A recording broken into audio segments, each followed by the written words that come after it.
I've been investing in the market now for about 10 years, and I want to show you in this video how much I've actually invested and how much my investments have grown over time. I also want to talk through some of my investing strategies, just broadly speaking, how do I think about investing, and explain some of the decisions I've made over the years. Now, I do want to make it clear, I am not a financial advisor. This is not professional financial advice. This is just for fun. This is all up to date as I'm filming this in March 2025, and I also wanted to mention that I'm 31 years old. Our investment accounts include a 401k for my current job, a Roth IRA for myself and my wife, and a rollover IRA from a previous job. Between those four accounts, we've contributed $68,361, and that includes any matches for my 401k. Now, after factoring in dividends, compound interest, general market growth, our accounts are $106,599, which means our investments have grown $38,238. A little bit later in this video, I'm going to talk about why I've chosen the 401k, the Roth, the IRA, and explain a little bit more about my investing strategy.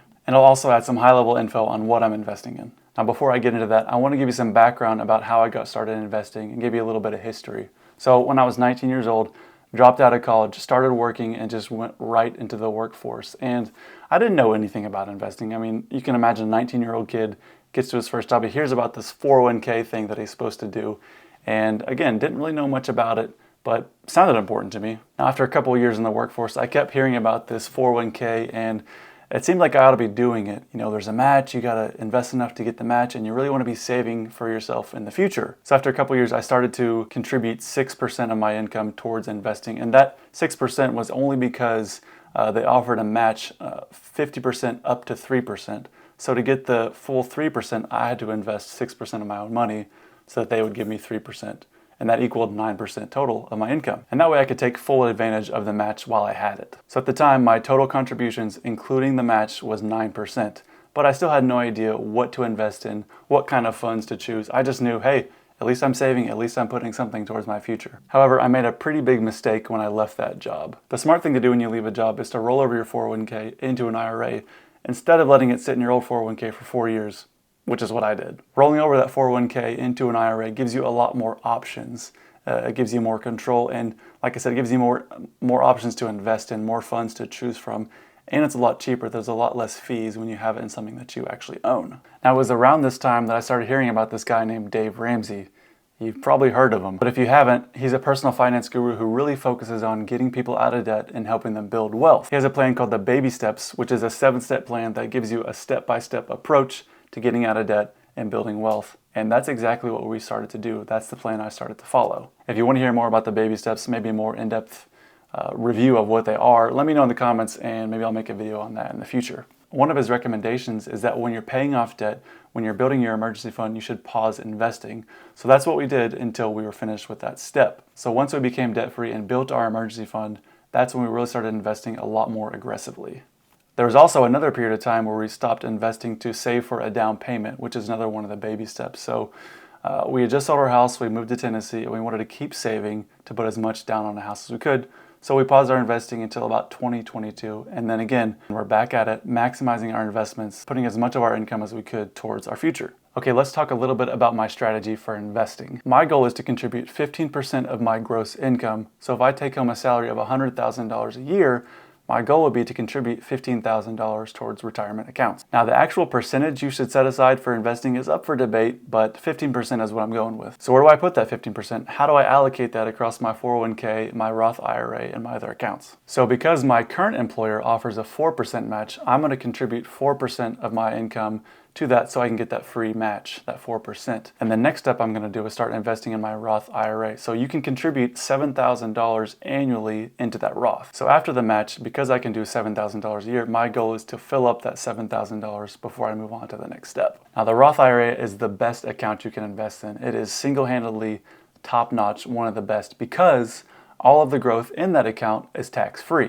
You contribute to it with after-tax dollars, so you've already paid the tax on this money, you put that money into the investment account, and as it grows, there's no more taxes on it. So as you pull from it in retirement, it's tax-free. So after I hit 4% on the 401k, I do the rest in my Roth IRA, and if there's still money left over, if I'm still trying to hit that 15% goal, I'll go back to the 401k and max that out until I hit 15%. One thing a lot of people ask is, do you consider the match from your employer part of the 15%?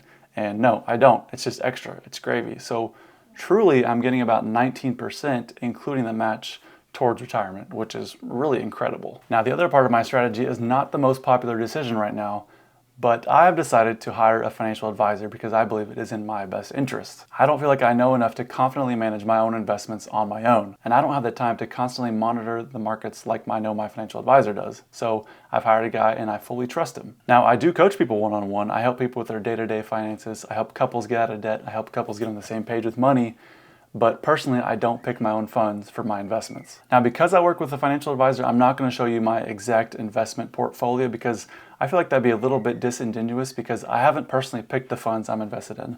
Now, I've worked with a financial advisor on the strategy that I have, and they've helped me kind of figure that out together, but I have not personally picked the funds that I'm invested in today. Now, just because I'm not picking the individual funds, I do have an overall strategy that I've kind of stolen from Dave.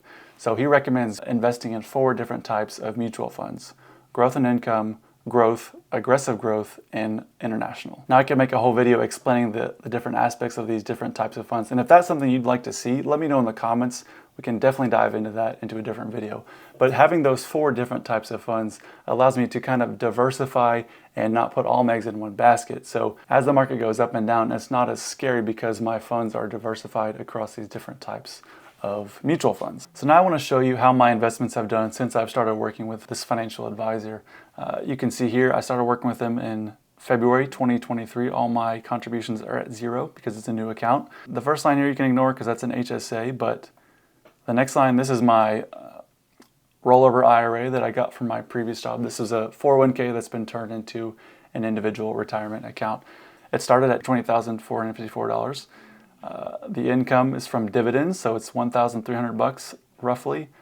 And then the market growth has been $11,836, bringing us to a total of $41,673. That's really good for a couple years.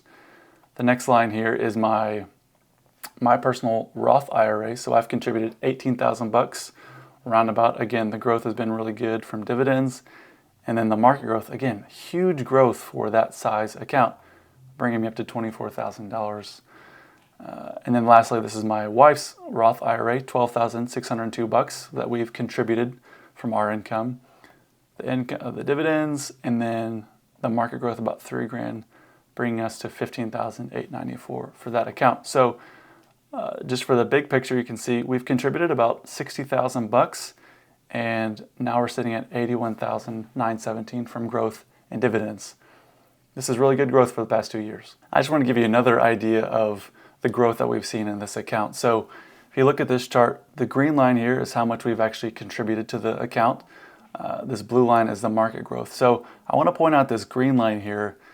This is where we were not contributing because we had actually paused it so that we could grow our emergency fund because we're about to have a baby. So no contributions here, but you can see even though we weren't contributing, this blue line is still going up and to the right, still growing pretty aggressively. And that's one thing that's really cool about investing is if we were just to stop investing now, you know, my total portfolio is about $100,000. It's going to continue growing whether I contribute to it or not because I've got so much invested in it.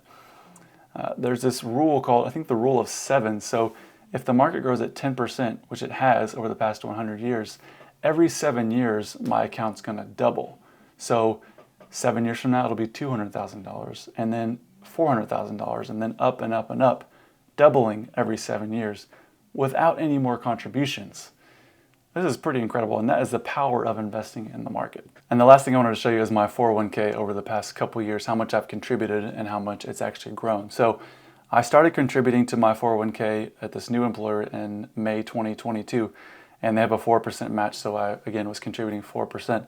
And you can see here, including the contributions from the employer, I'm at $15,800 that I've actually contributed, and that's grown to $23,863, which is a pretty incredible growth for just the 3 years that I've been in this 401k plan. The last thing I wanted to mention, because I know someone's going to say, okay, Aaron, you've been investing in some of the best times in the market.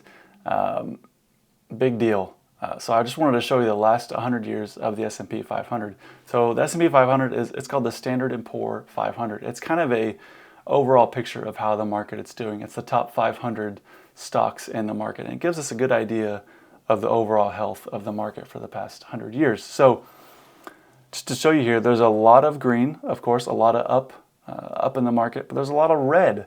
And the last 5 years, 2020 was a pretty big down year, and obviously 2008 a pretty bad year. But I want you to see, while the market goes down tremendously in some years, it usually has a pretty good resurgence, a pretty good year of growth the following year. And over the 100 years that we're looking at here, overall the market has gone up 10% every single year, including the down years, because the good years have been so good. So I really just want to show you that to say, hey, investing can be scary. There's going to be big years of downward spirals. There's going to be COVID downturns. There's going to be financial crises. It's okay. You got to stick in it for the long term. This whole investing for your retirement takes 30, 40 years. Over the entire time that you're going to be investing, you're going to see 10 to 12% growth.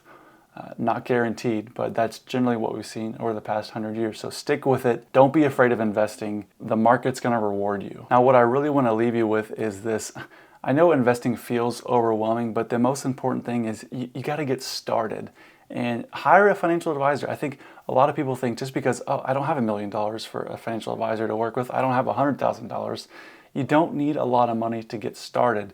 Find a guy, if you have $5,000 to invest with, that's fine. They work on commission, so they are incentivized to grow your account. Even if you have $5,000, $10,000 or even less, just get started, get out of debt, build that emergency fund, start contributing 15% of your income, and you're just gonna watch your account grow from nothing to vast amounts of wealth. If you have any questions, let me know down below in the comments. I'd love to have a conversation with you. I hope you found this helpful.